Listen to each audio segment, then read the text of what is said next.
AIMIM chief Asaduddin Owaisi के छोटे भाई और विधायक अकबरुद्दीन ओवैसी को बड़ी राहत मिली है। उन्हें 2012 में भड़काऊ भाषण देने के मामलों में बरी कर दिया गया है।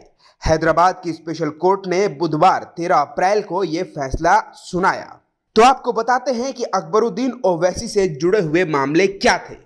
इसके साथ ही हम आपको इस वीडियो में बताएंगे कि इतने भड़काऊ भाषण देने के बाद भी और ये वीडियोस सामने होने के बाद भी कोर्ट ने आखिर उन्हें बरी क्यों कर दिया। सबसे पहले हम आपको बताते हैं कि उनके ऊपर मामला क्या था। साल 2012 में अकबरुद्दीन ओवैसी पर कथित रूप से नफरत फैलाने और दो धार्मिक समुदायों के बीच दुश्मनी पैदा करने वाला भाषण देने के आरोप लगे थे। केस के मुताबिक यह भाषण 8 दिसंबर 2012 को निजामाबाद में और 22 दिसंबर 2012 को निर्मल टाउन में दिए गए थे। इसके बाद जनवरी 2013 में अकबरुद्दीन को गिरफ्तार कर लिया गया। उन पर इंडियन पिनल कोड आईपीसी के सेक्शन 153A यानी दो पक्षों में धर्म आधारित शत्रुता बढ़ाने और 295A यानी धार्मिक भावनाओं को आहत करने के तहत मामला दर्ज किया गया था।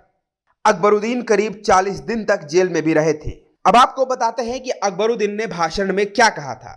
जिस भाषण की वजह से अकबरुद्दीन ओवैसी मुश्किल में आए थे, उस भाषण में उन्होंने कहा था, लोग मुसलमानों को डरा रहे हैं, मोदी है मोदी है, काहे का मोदी, एक बार हैदराबाद आ जाओ बता देंगे।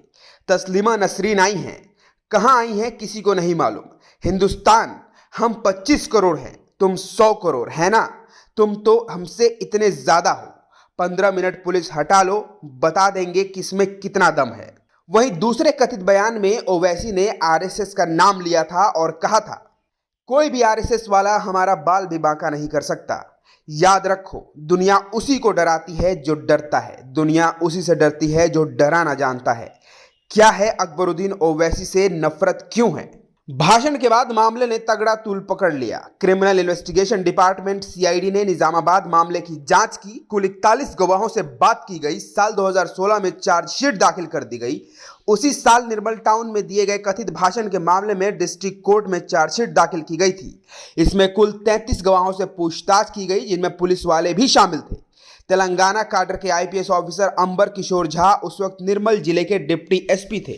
उन्हें भी अभियोजन पक्ष ने पेश किया था। हालांकि अभियोजन की तरफ से फॉरेंसिक साइंटिफिक लेबोरेटरी की रिपोर्ट के आधार पर केस बनाया गया था। रिपोर्ट में कहा गया था कि भड़काऊ भाषण की आवाज अकबरुद्दीन की ही है।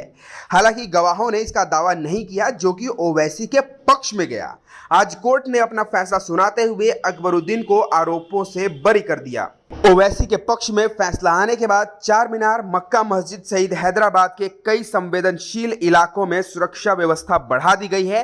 इन सब के बाद अब आप ये समझिए कि सबूत होने के बाद भी अकबरुद्दीन को सजा क्यों नहीं हो पाई।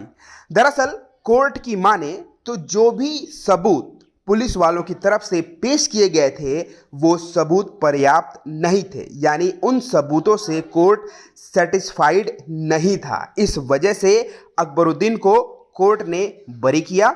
इसके अलावा अदालत ने यह भी कहा कि अभियोजन पक्ष की तरफ से पेश किए गए गवाहों ने अकबरुद्दीन ओवैसी को ऐसा कोई भाषण देने के लिए दोषी नहीं ठहराया जिससे सांप्रदायिक नफरत फैलती हो। ऐसे में अदालत ने उन्हें संदेह का लाभ यानी बेनिफिट ऑफ डाउट देते हुए आरोप मुक्त कर दिया है। फैसला सुनाए जाने के वक्त अकबरुद्दीन कोर्ट में ही मौजूद थे। Bureau report, the nation express.